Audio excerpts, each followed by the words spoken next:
बोला था कि अविनाश ने तुमको क्लियरली बोला था बग्गा जी को नहीं विवियन को बचाना है। मैं नॉमिनेशन पूरा होता ना जी यहाँ पे क्रंच होता समझ में आता है बहुत टाइट हो जाएगा तो ऑब्वियसली उस टाइम पे हम लोग को बहुत क्लियरली समझ में आता कि सेफ होता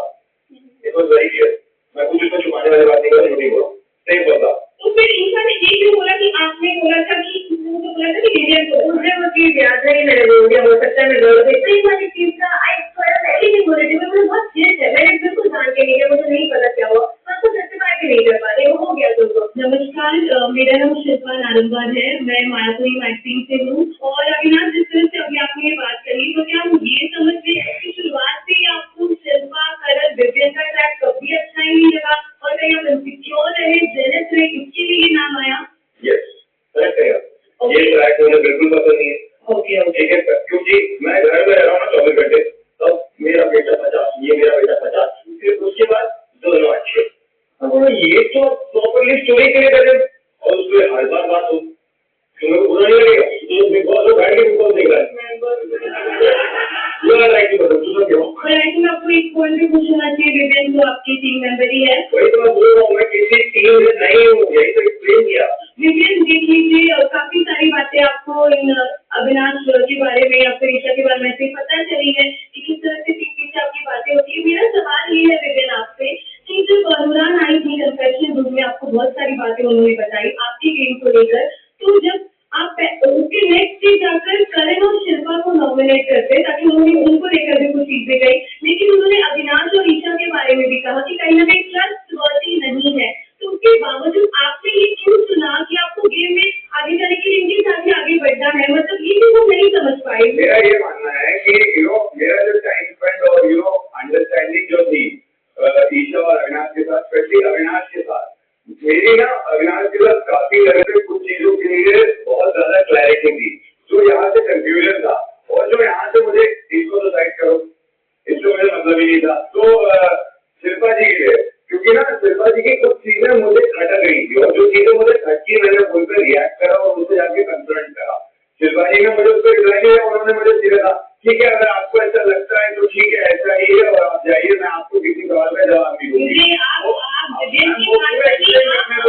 की बातें बोल रहे थे और मुझे नहीं पता आपको कैसे मालूम है अविनाश की बात और वही सवाल ये थे जो तुमने किए अगर मैं अविनाश से बात करूंगा मैं बोलूंगा भाई क्या गलत है क्योंकि अविनाश नहीं समझे तुम तुम्हारे पॉइंट पे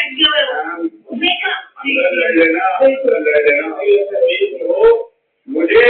मेरा अविनाश और ईशा के साथ में एक जो रिलेशन रहा है हमेशा से वो थोड़ा क्लियर रहा है काफी हद तक एज कम्पेयर टू यहाँ पे तो मेरा उनकी तरफ ट्रस्ट फैक्टर हमेशा से ज्यादा रहा है। नमस्कार मैं हूँ सरिता सिंह से ईशा आप अविनाश विवियन और रजत के कॉम्बो फ्लाइट पर सवार होकर और एक अगर मैं तो कनेक्टिंग फ्लाइट लेकर फिनाले में आप बैठी हैं ईशा का लाडली और बिग बॉस बनने आई थी मगर कहानी में यहाँ पर कुछ और ही नजर आ रही है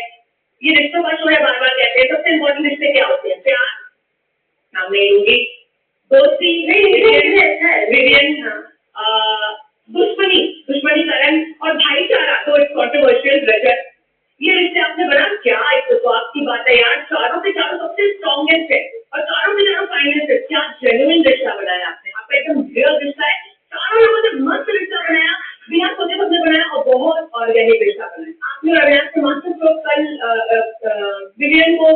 टास्क के दौरान उसके अंदर को फिटमा इंटीग्रेट किया कि उसके अंदर का जो एग्रेशन था वो निकाला एक मास्टर स्ट्रोक था आप लोग का और टाइम में जाऊंगी स्टैंडिंग ओवेशन नहीं दे पाएंगे क्योंकि कैमरास है और हाँ राउंड ऑफ अप्लॉज होना चाहिए कि आप लोगों ने वो कर दिखाया जो कोई और नहीं कर पाया आपने एग्रेशन निकाला विवियन का तो ईशा द लाडली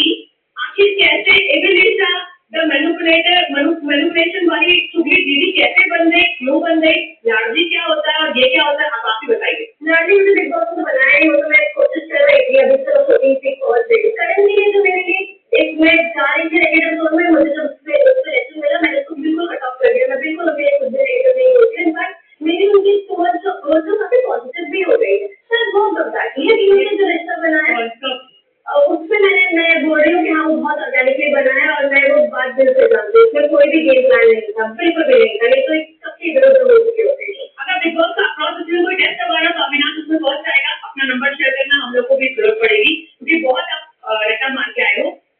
आप नैरेटिव सेट करते हो, सबके लिए नैरेटिव सेट करते हो, हर एक के लिए नैरेटिव सेट करते हो। अगर आपने हद कर दी, जो आपका दोस्त है फ्रेंड या जो भी आप कह रहे हो, ये नैरेटिव सेट कर लिया, ये तो पिनाके में जाने के लायक ही नहीं है। आपने मेडो किया ये बोल करके कि वहां जाएगा तो अपना टिकट किसी और को दे देगा, लेकिन आप जनता को क्या बता रहे थे? अरे भैया किसको सपोर्ट कर रहे हो? देखो उसको तो पिनाके में जाना ही नहीं है। क्या ये नैरेटिव नहीं था अपने दोस्त के खिलाफ? क्या आप भी इस चीज को अपने फायदे के लिए इस्तेमाल कर रहे थे? आपको कंटेस्टेंट होना चाहिए बिग बॉस नेक्स्ट सीजन का फर्स्ट ऑफ ऑल, ठीक है?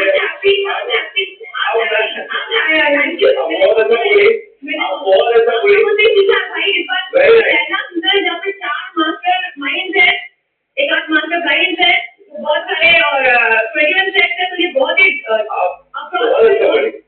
अच्छा बोली। मैं आपको एक्सप्लेन करता हूँ। आपके ह्यूमन है, दोनों ह्यूमन है, गुस्सा आता है, किसी चीज का उबाल लीजिएगा, राइट? देखिए अगर गुस्से में की बात तो आप नैरेटिव लेती है। इस शो में गुस्सा आप जो बोल रहे हो सब बात का सब मतलब निकाला जाता है। निकालिए ना, मैं बात कर रहा हूँ, आप निकालिए ना, कोई टेंशन नहीं। बाकी मेरा इवेंट पता है ना कैसे बोला, आप निकालिए, आप देखो, देखिए एंजॉय करिए। बिल्कुल कह रहा हूँ आपको नैरेटिव लगा, आपको स्मार्ट मानो, आप उनके दोस्त हैं तो बाद में बात करेंगे, शो खत्म होने के 1 महीने बाद हम जरूर बात करेंगे। और अविनाश का नंबर हमसे तो शेयर कर देना भैया, हमें जरूरत पड़ेगी। अविनाश आपसे एक पैर लग चुका है आपको, जिससे सब अपनी ओपिनियन दे रहे हैं। चाहत की मम्मी ने बोला कि बहुत सही कहा है, चाहत के साथ भी फ्लर्ट किया था, इस टैग को कैसे हटाएंगे आप? मेरे साथ यहाँ पे बहुत सारी लड़कियां थी जो 100 दिन तक थी, ठीक है? उन्होंने आपको बहुत क्लियरली बोला होगा कि ये 100 दिन से हमारे साथ ऐसा बिहेव कर रहा है, हमको पता है ये क्या है, राइट?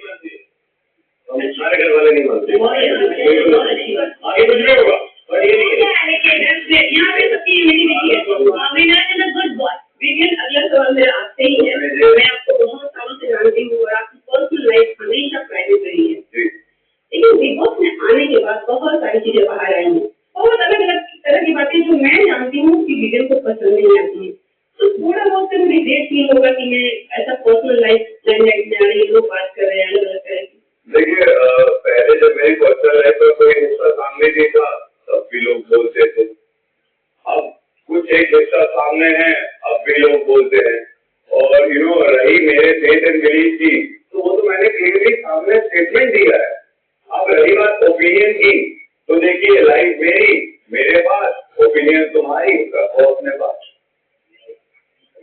मिस्टर आरजे दिव्या, करण आपसे शुरुआत करते हैं, सबके जो सो कॉल्ड पॉपुलर आरजे आप। एक चीज पूछना चाहूंगा, ये जो आपका विजन को लेकर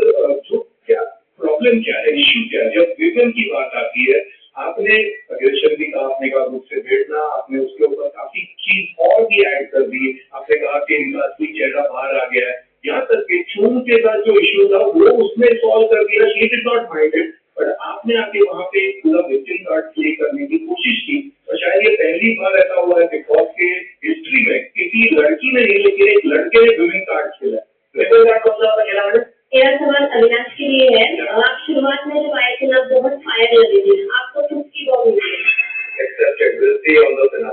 जैसे आपने कहा कि जो भी कुछ चीजें हुई आपकी लाइफ में, आपके ऊपर डाला गया है वो सब ब्लेम, और शायद आप उसमें दोषी नहीं है। वो सारी चीजें ना आपके एक्शन जो आप यहाँ पर करते आए हैं उसके साथ बिल्कुल मैच नहीं होती। बार बार लोगों के कानों में घुस के धमकियां दी है, और अगर आप जीतते हैं तो क्या ये सोसाइटी के लिए गलत मैसेज नहीं जाएगा कि एक ऐसा इंसान विनर बन जाए?